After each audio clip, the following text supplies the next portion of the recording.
Hier, en Questionner le monde, tu as travaillé sur un outil servant à se repérer dans le temps. Tu te souviens de son nom? C'était le calendrier. Ce matin, tu as reçu une leçon correspondant à ce que l'on a travaillé hier. Si tu ne l'as pas encore lu, mets la vidéo sur pause et fais-le tout de suite. Ça va t'aider à comprendre ce que l'on va faire par la suite. Donc, souviens-toi, hier, nous avons étudié un calendrier appelé calendrier annuel. Souviens-toi, ça signifie que sur une page, on peut voir une année entière avec les 12 mois et les 365 jours placés en colonne. Je vais te montrer un nouveau calendrier annuel. Tu vas bien l'observer. Que remarques-tu? Est-ce le même calendrier que la dernière fois? Regarde, je vais te remontrer celui de la dernière fois afin de te permettre de les comparer. Qu'est-ce que tu peux observer de différent? Je te laisse réfléchir.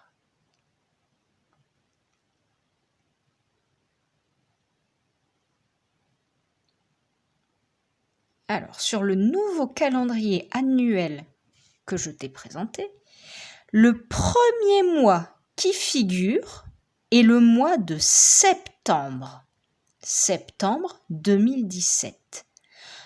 Alors que, rappelle-toi, le calendrier annuel que je t'ai montré hier commençait, lui, en janvier 2017.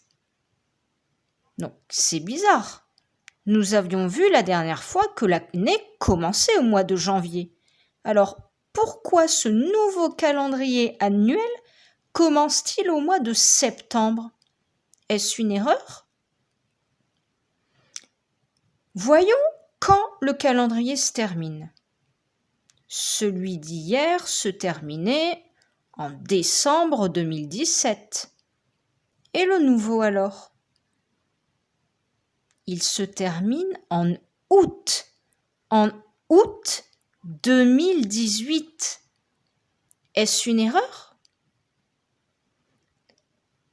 Eh bien non, ce n'est pas une erreur. Tu as ici sous les yeux un autre type de calendrier annuel. On va appeler ce calendrier le calendrier scolaire. Scolaire, c'est un mot de la même famille que école. Le calendrier scolaire, il commence avec le mois de septembre et non pas le mois de janvier. Septembre comme le mois de la rentrée des classes.